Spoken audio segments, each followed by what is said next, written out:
Good day and welcome to the 6th edition of the SASI Debate Challenge. This battleground of intellect is brought to you by SAYWHAT with support from the Swedish Embassy in Zimbabwe. I am your debate mistress, formerly known as Nicole Natsai Chimanikire, but powerfully known as .co.Nicole.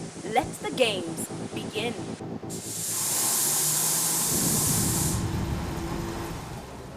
Before introductions are done, before the motion is read out, I will ask the four teams that are about to battle it out to introduce themselves, starting from my far right, going all the way to my far left. Podium 1. My name is Aninya Shamzimba and I'm from Bindura University. I'm Louis and I'm from Bindura University. My name is Mary Ann and I am from the National University of Science and Technology. I am Dumisani Mloy, and I'm from the National University of Science and Technology. My name is Brian Ngwenya. I'm from Lupane State University. My name is Rudolinda Mtsingwa, and I'm from Lupane State University. My name is Louis, and I'm from HIT. My name is Precious Bondopoto, and I'm also from HIT.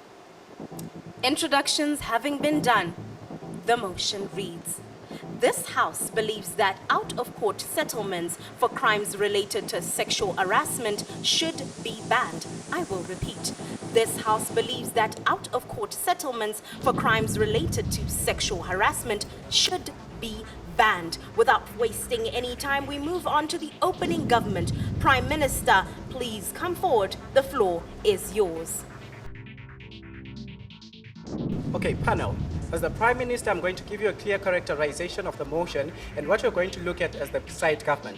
So panel, this House believes that out-of-court settlement should be banned, right? So panel, we're going to look at the nature of out-of-court settlement, and we're going to look at the benefits and the demerits of the out-of-court settlement, and we're also going to look at the stakeholders at the out-of-court settlement panel. So we're going to see that the nature of out-of-court settlement is whereby when someone is sexually harassed, maybe a nephew or somebody by a family, they don't go to the court. However, a certain system or a certain legal system that is engaged with the family comes in and begins to judge that court. So panel, we're going to go in and we're going to look at a certain few points, which are number 1, the power dynamic, number 2, accountability of out-of-court settlements, number 3, the transparency of out-of-court settlement, number 4, we're going to look at the health reforms of out-of-court settlement, and then we're going to look at the groundbreaking achievement that have been made by court settlements panel. So panel, what are we generally saying as side government panel? So we're generally saying panel, we have the power dynamic, whereby who is going to be running chair of the out-of-court settlement panel? Is it the leader of the family member? And if it is the leader of the family member, what are they looking at? What is the important aspect that you're going to be looking at? Who are they going to prioritize?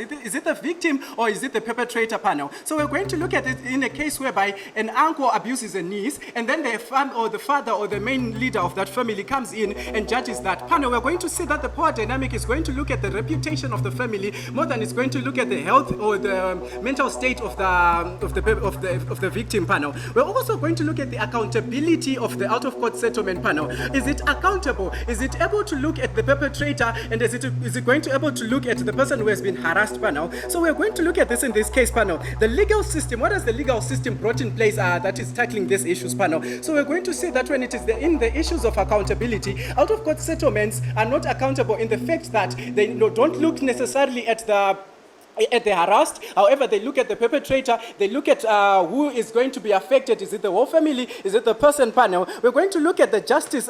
Is it going to give justice for the victim panel, or it's going to just necessarily look at the family's reputation? It's going to just look at the reputation of the society of everything that is located there. Panel, we're going to look at is it victim friendly? Is it a victim friendly unit panel? So we're going to see that the harassed is eventually going to go through under situations like mental trauma. They're going to go through certain areas like health panel denied. So we're going to also look at the health reforms panel. What are the health reforms of out-of-court settlement panel? We're going to see that when we are looking at the court, there are issues that come upon where the issues like post-exposure prophylaxis, issues that are actually going to help the person who has been harassed sexually in whatever degree of sexuality. We're also going to look at the victim-friendly unit that has been brought about panel by the court settlement settlements rather than by out-of-court settlement panel. We're going to look at evaluation of what does the court bring and what does the court doesn't bring. Also going to look at the transparency panel. We're going to see that out-of-court settlements are going to hide certain issues, which is going to eventually not look at the seriousness of the nature of sexual harassment. And then we're going to also see that this is going to bring back the issue of CULT 5.0, whereby CULTs come in and then they're actually going to lessen the issues of sexual harassment panel. We're also going to look at the issues of protection of the family and the victim panel. You're going to see that the out-of-court settlement are not necessarily going to focus on the victim, but necessarily going to focus on the family at large panel. We're also going to look who is trained. Are they trained to settle in these issues? Are they trained to look at these issues in the way that they are supposed to be looked at? Are they better than the courts? Are they better than our legal system? Panel, we're going to see that the benefits of banning out-of-court settlements outweigh the demerits of not banning them and bringing them back into action. With this, I thank you, panel. That was the Prime Minister of our debate, moving swiftly on to the opposing side. Leader of opposition, the floor is yours. Make your case. Majority of what you get from opening government is not contentious. We agree that out-of-court settlements have weaknesses, but we don't think that's the debate. We think weaknesses exist in every system, including the court case, right? We think what we ought to debate is why particularly should they be banned? Why can't out-of-court settlements exist complementary to court settlements? Why can't we have both systems in existence? What is so harmful about out-of-court settlements that it impedes justice, first of all, and it affects communities so much that we cannot have the coexistence of both these systems? You don't get that from opening government, therefore they get a fourth. Let's move on with this debate, right? We think, first of all, this debate is not about the merits or the demerits of both systems, because we think there's no perfect system on this planet, right? But we think in order for systems to provide some sort of justice, we think complementarity and multiplicity of options and multiplicity of ideologies should exist within the criminal justice system in order for us to give victims the justice that they seek to achieve, right? So first of all, in setup, we don't think this debate involves capital crimes like rape or even crimes against minors, right? We don't think this is what the debate is about, right? We think that even if everything that is said in opening government exists, we think that this debate is about in which scenario do we achieve the effectiveness of delivering justice, right, to a community, to the perpetrator, rehabilitation to the perpetrator, and also some sort of closure to the victim, right? We think that effectiveness should be maintained when we strike a balance between retributive justice and restorative justice, right? We think that balance is important, where you prioritize the victim and then prioritize the rehabilitation of the perpetrator, and punishment will be agreed upon by a valid discourse that is nuanced between the perpetrator and the victim, something that we think you get when complementary alternatives exist in this side, right? Why do we think that the court system currently actually needs some sort of complementarity? It is not enough for you to say the court system is enough, right? We think that there exist certain problems with the court system that requires addressing, right? First of all, we think that the court system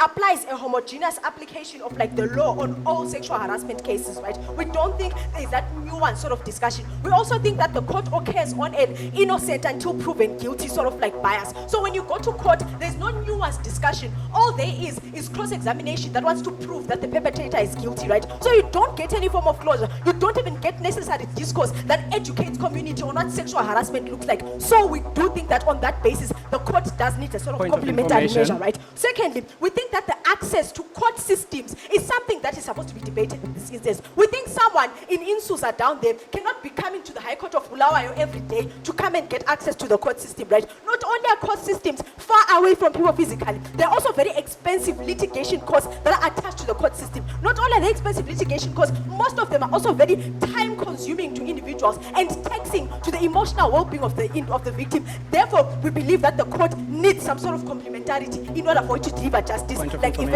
Why do we think that complementarity comes specifically from out-of-court settlements, right? We think that out-of-court settlements were created specifically to give the victim control of the situation and what it is that they define as justice, right? We don't think that the whole community should sit down and decide what closure looks like for the victim, right? We think the victim can do that for themselves. Out-of-court settlements give victims the forefront in deciding, oh no, I think I want money. If money is not enough, then we can go to court and get you a jail term, right? We think that ability for victims to control the narrative is something that we value, right? Okay, so we think that out of court, like nuanced discussion exists between perpetrator and victim, right? Not only that, we think that we institutionalize, right, the set of SRH policies to communities, to schools, to workplaces, right, whereby you have that exchange of ideas and ideologies between individuals. You don't only have state being the one that's defining what is right or wrong, but institutions take things upon themselves and define proper working conditions to enforce SRH policies among its workers and among its people. Therefore, we eliminate everything that opening government cries about in this debate. Thanks.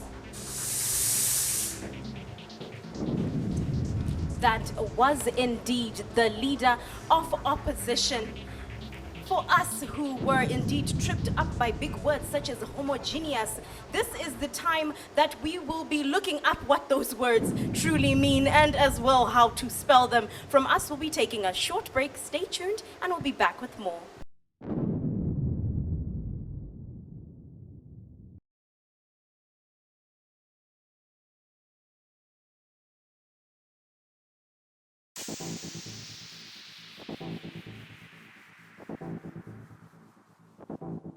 Welcome back to the 6th edition of the SASI Debate Challenge. Yes, this is the Speak and Solve initiative brought to you by SAYWHAT with support from the Swedish Embassy in Zimbabwe. We are in the second quarter of our debate and I will ask from the opening government, the Deputy Prime Minister, to come through and make their case. Okay, panel. We need to understand that in this case, everything that has been said and done, we hear them, we hear you. But you need to understand that historically, these things have already been working in collaboration, and still a lot of people and a lot of victims are still being affected by this war scenario of having out of court settlements. Why am I saying so? We still are having suicides, we still are having drug abuse, we still are having all those things that are being caused by lack of the POP, that is the post-exposure prophylaxis, that is the POPs. So because of these, ladies and gentlemen, people are no longer accessing the things that really matter. First of all, you need to understand that who are we protecting here? Are we protecting the victim or the perpetrator? By having out-of-court settlements, we are now, to sexual harassment, we are now giving the perpetrator a way to still victimize the victim. In what sense, ladies and gentlemen? We are getting that people that have been affected, usually in a family base, the aunts are going to come in and act denied and act like everything is okay and make these people, these victims be affected and not be seen or even helped. At the end of the day, this out-of-court settlement is not a victory-friendly unit. Why am I saying that? It is not friendly in the sense that these people are family, so they will try to protect the name of the family, unlike trying to protect the victim. You need to understand that denied. Let me educate you first. You need to understand that in 72 hours, you as a person who has been sexually harassed, you would need to be attended to. But in an out-of-court settlement, would that be achieved? Ladies and gentlemen, you need to understand that courts have now evolved. They've evolved online. So if you cannot go there directly, then you can talk online. That's why we are calling 577 so that if you cannot go there yourself, you at least access by calling them. So ladies and gentlemen, you need to understand that when justice is delayed, it is the same as justice being denied. Why am I saying this? We are saying that at the end of the day, if you as an individual, you're not going to be having the proper rehabilitation when you are a victim, how is that going to affect you? Mentally, you are not going to be stable. That way, denied. That way, you are going to start to have trauma-based things. You have post-traumatic disorders, PTSD, ladies and gentlemen. That is going to affect you. At the end of the day, you need to understand that this is now an ongoing count, 900, that is actually causing people to rather victims to be affected at a very, very bad stage. So you need to understand that the procedures done in courts are far much speedy. So that means there is speed in the execution of justice for the victim. So we need to have justice for the victim. How can we get justice for the victim? By actually allowing the justice to be done immediately. So at the end of the day, we will need to understand that in out-of-court settlements, there are also no health procedures that are done. That is, if there is the need for abortion, there is the need for, okay, at this end I say thank you.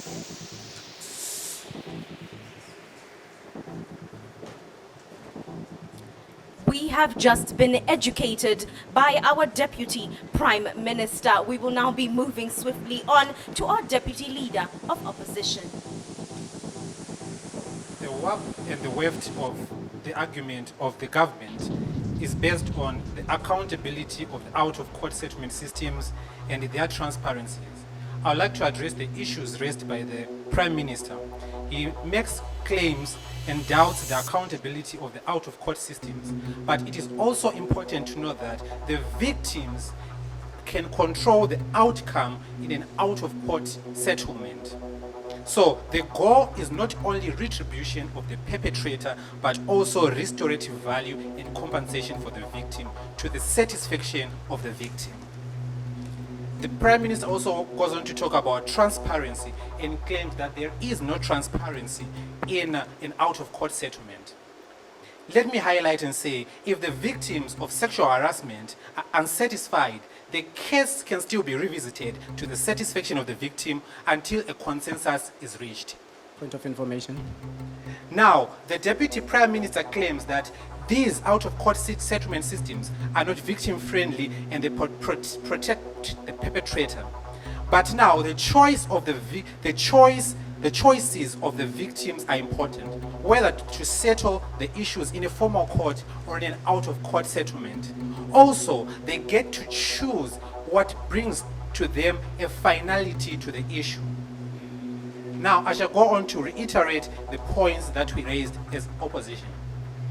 So, apart from the sinister claims that have been made, we are dismayed that they failed to look at the issues of closure and the emotional well-being of the victim. So the victim should be given priority over retribution, how they want the issue to be settled. Essentially, out-of-court settlement allows survivors to avoid stress and emotional toll of going through thrice, 4 times, any times to the court to a trial, which can be traumatizing in retelling the experiences in a court, the corroboration, because these issues happen behind closed doors, it becomes very difficult to prove for the victim, and that corroboration, cross-examination can become stressful and traumatizing to the victim. It is difficult to provide full information by some victims before a public jury. Some cannot fully express and give full details of what transpires behind closed doors during a sexual harassment activity.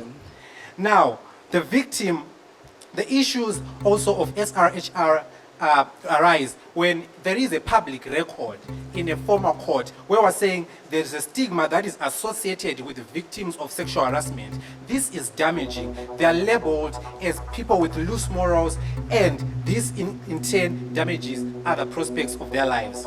So we need to respect the choices of victims if they opt for out-of-court settlements. We believe that these two types of settlements are complementary and they serve as retributive systems. But we also seek restorative value to the victim so that they can use compensation for other uses, like for seek professional help or counseling. Now, we also need to highlight the issue of sexual harassment in workplaces, which they fail to highlight. Power differentials relating to work role may also be exacerbated by differences in the levels of seniority at work. We look at issues where young women at early stages of their working life are harassed by senior members in a workplace. If this issue is resolved publicly, such disputes in a case law stand in such a way that the victim may lose the case and then it may prematurely damage their future prospects. So, as House opposition, we believe that it is important to uphold access to justice for marginalized populations, privacy, cost effectiveness, and continuity of litigation.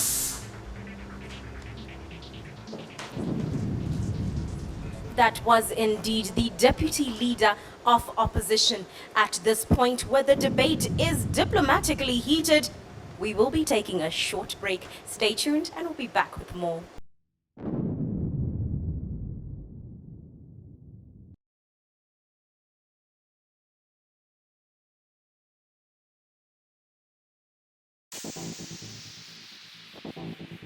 Welcome back to the 6th edition of the SASI Debate Challenge. Yes, this is the Speak and Solve initiative brought to you by SAYWHAT with support from the Swedish Embassy in Zimbabwe. We are indeed at the half mark of our debate, with words slowly but surely becoming knives. We will move on to our closing government. Member of government, the floor is yours. Make your case.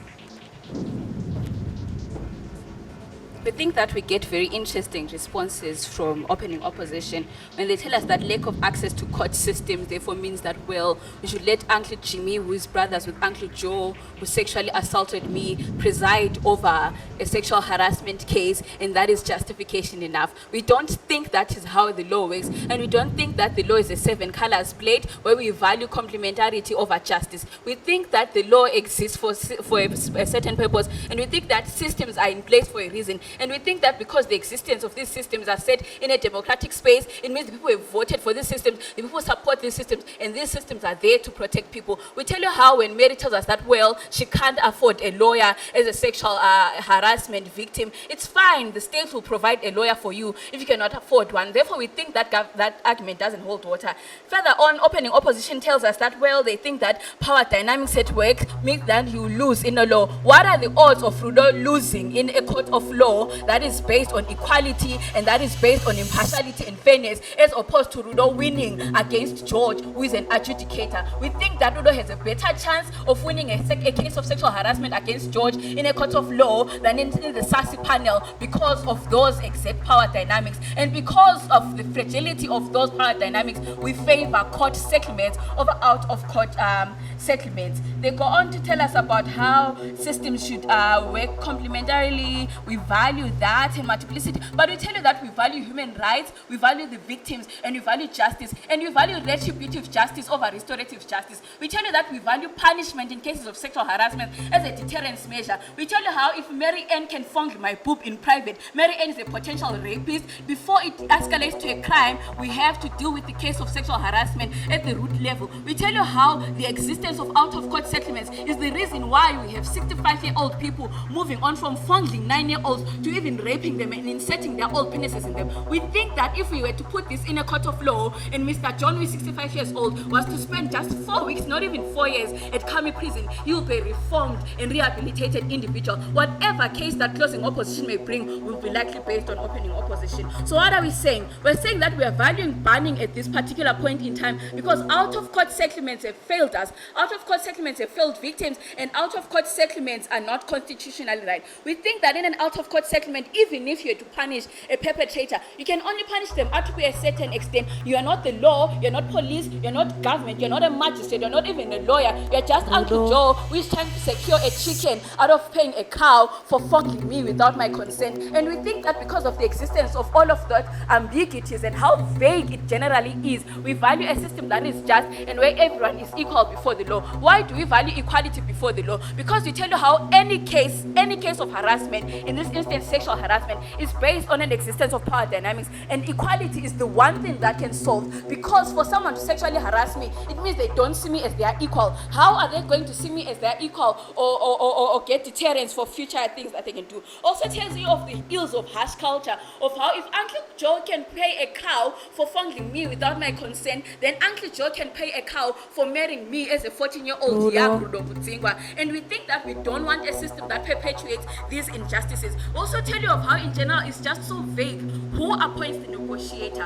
Who has the power to say what? And how will the victim get justice if they already don't have an equal standing or equal footing with their perpetrator? There is no way I'm going to argue against Dino in any case. If he gives me just one punch or whatsoever it is, I'll take the chicken that is paying for passing an unrequested or unsolicited sexual remarks. And we think that because of that, we value court settlements and credibility, and we have to ban right now. And court settlements are more regulated than out of court settlements, and regulation is important. That was indeed powerful statements from the member of government who will be moving swiftly on to hear the more clashes of the debate. Member of opposition, the floor is yours. Make your case. Ladies and gentlemen, I would like to begin by saying what the government was actually saying is that if you are found out in private and then you have to stop them, you have to stop that perpetrator before it becomes a crime. My lady, if you are already found out, it's already a crime, you have to report it. Don't wait until it escalates to be a crime because it is already one.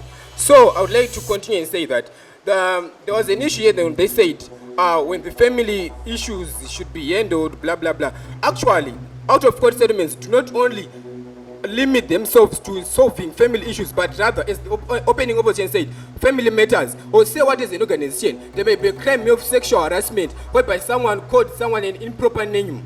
They can solve that issue out of court. Like just now, if I begin by harassing someone here, they can just put me aside and get me into a court whereby we get to a solution where we want everyone to serve justice. Also, there was an issue here where we were saying that perpetrators will be protected. Out of court settlement, or even the court, the aim here is not to protect perpetrators, but rather to give justice to the victims. Ladies and gentlemen, I'd like to tell you that out of court settlements also gives their victims declined. Also, it gives their victims justice. How?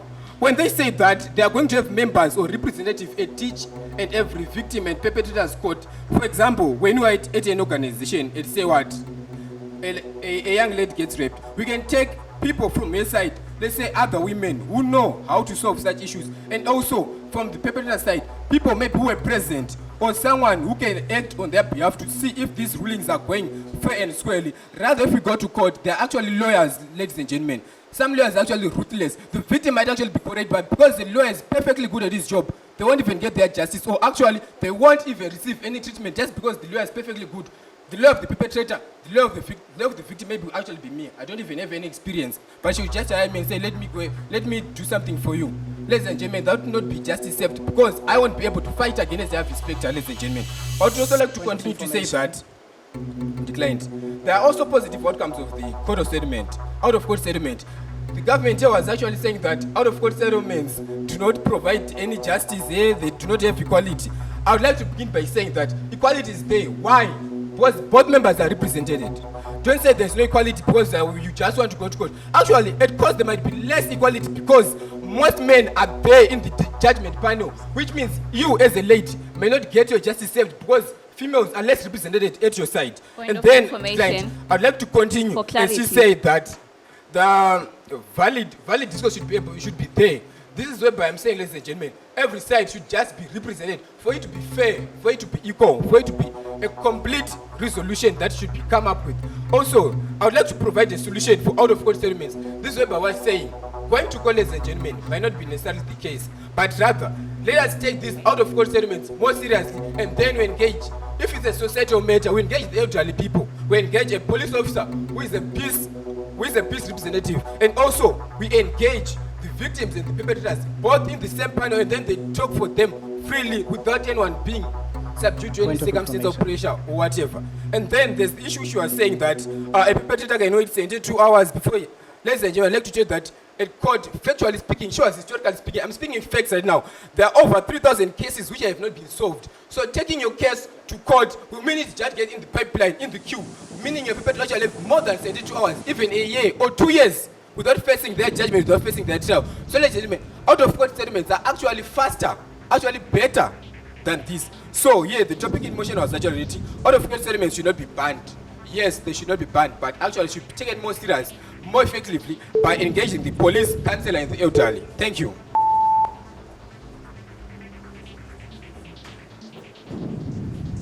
That was indeed the member of opposition at this heated point of the debate where cows and chickens have entered the argument. We will be taking a short break. Stay tuned and we'll be back with more.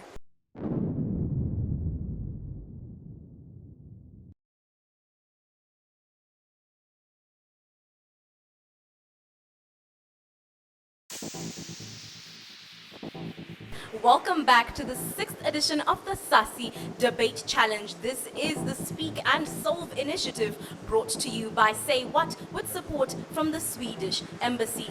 We are down to the last quarter. The last two speakers of our debate will make their cases and then we will hear the deliberations. I will then ask from closing government, the government whip, to come through and make their case. Panel. The closing oppositions mentions that out-of-court settlements are fast. Well, we are not about trying to bury the hatchet. We are about trying to get justice for human rights. Right. Moving on, our opening opposition asked the question, why ban? Because we've reached a tipping point, right? In sexual harassment cases, especially in tertiary institutions and home areas, right? Where people are being sexually harassed in different manners, right? And these cases are being settled out of court, right? Why can't they be complemented? Out of court settlements have limitations. They only punish or fine to a certain extent. Because Uncle so-and-so decides he can fine 5 cows for you getting sexually harassed, Mary Ann, right?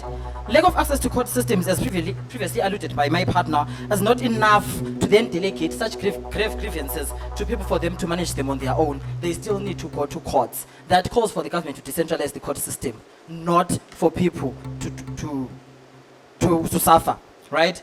When you're talking about workplace inequalities, they are exactly why you do not want out-of-court settlements, right? You get your boss sexually harassing you in favor for you so that you get a job, right? So what we are saying is we do not want out-of-court settlements because out-of-court settlement might look like you getting that job and you not getting the justice that you want. What about the trauma, right? So what we are talking about is, as closing government, what we are saying is, in court settlements, they should be guided by the national sexual harassment policy that needs to be developed to protect people from sexual harassment perpetrators, right? What we are saying is, when we create this national sexual harassment policy, right, there needs to be regulation. It is going to be easier to regulate courts over isolated cases that can't be uniformly regulated, right? Our closing opposition mentioned the case that there are 3,000 cases that have not been solved. Well, we're taking into consideration that there is no sexual harassment policy that is currently at play in Zimbabwe. And therefore, some of those cases might be actually waiting for that sexual harassment policy to take place, right? We talk of one of the key tenets of the law being equality denied. We talk of one of the key tenets of the law being equality for all human beings. And all human beings are equal before the law. This therefore means that out-of-court settlements are based on a direct approach that is going to come from ABCD, conversing with ABCD and saying, I'm going to give you such and such an amount so that we get this case over and done with, right? We talk of retributive justice, right? And over restorative justice and the importance of punishing crimes and not making people pay for them in kind or on monetary basis, right?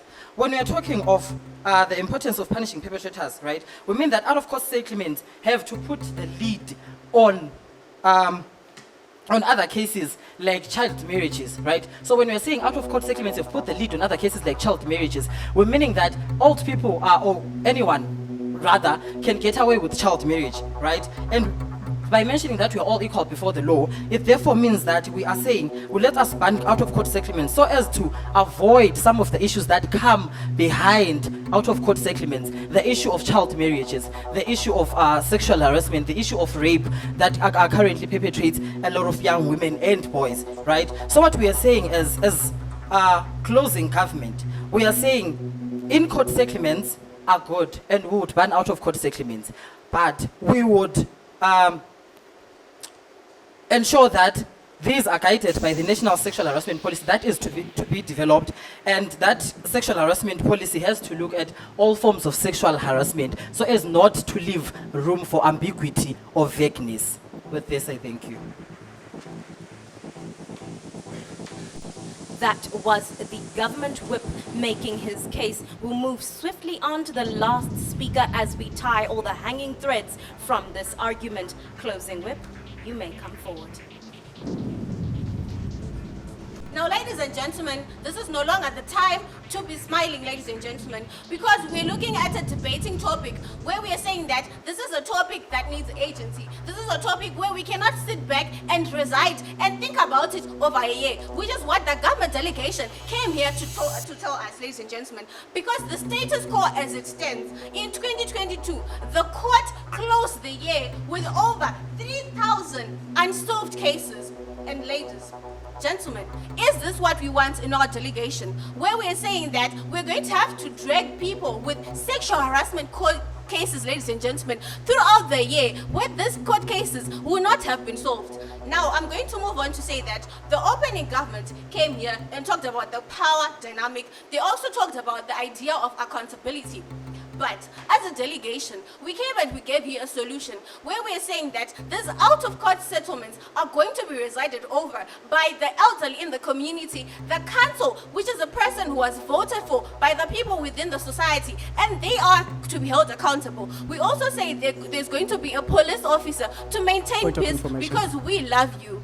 We care about you and we want you to be safe, whether you're going to be sexually harassed, ladies and gentlemen. Now we're also moving on to the opening opposition, which did a good job. They talked about the coexistence of both out-of-court settlements and court settlements. But as a delegation, we're strongly saying that we need out-of-court settlements, ladies and gentlemen, especially for harassment, because we're talking about the emotional turmoil that these survivors go through, ladies and gentlemen. Now we wouldn't want that Point to of be prolonged information. each and every day, ladies and gentlemen. Now they also came, but they didn't properly give us a solution, which is what we gave you as a delegation. We're Point of saying that information. these court cases, these out-of-court cases, ladies and gentlemen, are going to be presided over by an elderly in the community, by a councillor, and also, ladies and gentlemen, by a police who's going to be there to maintain peace, ladies and gentlemen. The closing government, ladies and gentlemen, also came here and talked about how the court is more just. They also came here and talked about we value human rights. But how do they value human rights, ladies and gentlemen? Because we all know that court cases will all only end up at the front paper, ladies and gentlemen, at the front headline, ladies and gentlemen, of a newspaper, ladies and gentlemen. This is not respecting human rights, but rather this is putting out public information, ladies and gentlemen, that should rather be kept in a confined, ladies and gentlemen, and small area, ladies and gentlemen. They also here to talk about how the people are going to be fined to a certain extent. But, ladies, gentlemen, we are looking at the important people here who are the survivors. What if they do not want money? What if they want behavioral change for the person or the perpetrator who caused them their turmoil, ladies and gentlemen? What if all they want, ladies and gentlemen, is an apology? An apology. So at the end of the day, it's not all about money, and thus their debating arguments do not hold any water. Taken. Right. Does age equal adherence to the law and justice, and comment on old sexual predators, especially the ones who are recently Ladies and released by gentlemen, what we're presidential saying pardon? here is that we're looking at the point where we're saying the victims are the ones who matter, ladies and gentlemen. They're the ones who we are looking towards fixing their issues, ladies and gentlemen. So it is more about protecting the privacy and the confidentiality of the victims, because we have the victims at heart, ladies and gentlemen. And as a delegation, we came here, we provided to you a solution, ladies and gentlemen, where the government tried to say that there is no sexual policy yet at the moment, so that is why we cannot put an agency on these sexual harassment issues. But it is important that these people are kept safe, and we gave you a solution. We gave you our points, and we still stand strongly saying that these out-of-court settlements should not be banned.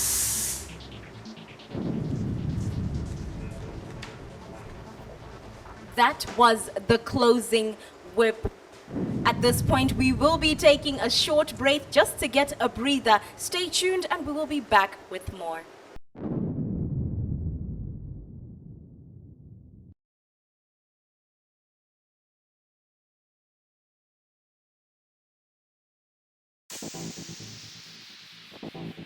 Welcome back to the 6th edition of the SASI Debate Challenge. Yes, this is the Speak and Solve initiative brought to you by Say What with support from the Swedish Embassy in Zimbabwe. We have just heard from all 4 teams and their cases have been made. While we wait for the adjudicators to deliberate, I will ask Podium 1, how are you feeling?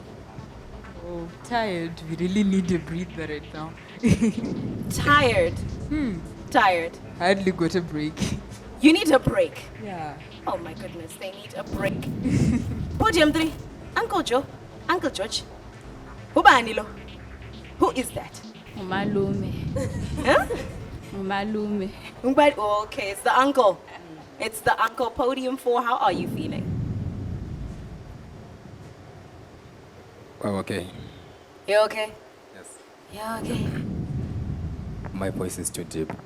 Your voices? It's going. It's too deep. It's. Do you agree, Podium 2? I prefer holy tense. Does it deepen your argument? Yes. Oh, okay. It does deepen his argument.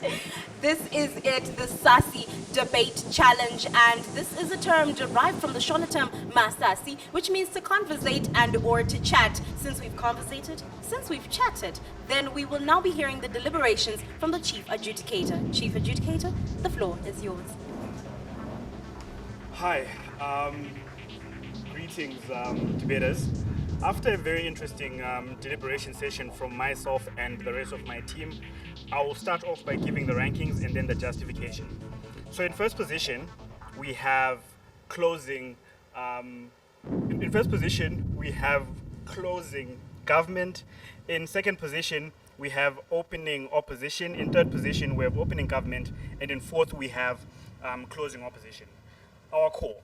We think, firstly, as a panel, we thought that first and fourth position were a bit more easier to define compared to second and third.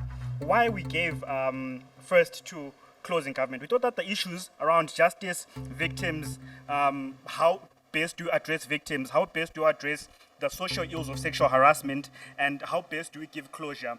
Those are the 4 issues that were holistically dealt with from closing government. They spoke about, firstly, the notion that existence of out-of-court settlements allows the harboring of criminals, which is something that was raised from opening government, but we don't think that the analysis in terms of broadening that argument made as much sense as closing government did. Secondly, they explained on the notion that sexual harassment itself is a mindset that the court settlements would not be able to address. We thought that was a very nuanced and rich argument that expressed the nature of sexual harassment as not only you committing a crime against one person, but dehumanizing victims. And those type of things are not things that can be settled between individuals because it is an attitude against another person. Therefore, society must reside over that through court systems. They also spoke about how so essentially those were 2 key arguments that we got from closing government that were a bit more nuanced than the rest of the team. Why we ranked them above their opening? We thought opening government, in as much as they did raise some of those issues, the reason why we could not place them above their closing is, firstly, there was a lot of highlighting of those arguments and not necessarily explaining. So the instances where you talk about how these are not victim friendly, but without necessarily providing the analysis on how they are not victim friendly. Secondly, talking about how hiding some of these issues lessens the ability for us to get closure without necessarily getting into that. We can't say, even if the argument is winning, if the analysis comes from another team, we cannot attribute it to you. As a speaker, as a communicator, you must learn to also break down arguments so that it is easier for us to follow. And if another team comes after you, we do not give that argument to that team who does better in terms of analyzing. Every day is truly a learning curve. As we come to the end of the debate, I'll ask Podium by Podium. When I come to you, you say the university that you represent as well as your ranking. Podium 1. Bindura University, and we're 3rd ranked. Can you say that again? Bindura University, and we're 3rd ranked. Second podium. National University of Science and Technology, 2nd. Lupane State University, 1st. HIT and 4th. Lupane State University takes it all in this round. And that is it. Cases have been made and the results have been delivered. This was it, the 6th edition of the SASI Debate Challenge. I am your debate mistress, Nicole Natsai Chimanikire, also powerfully known as .co.Nicole. Until next time.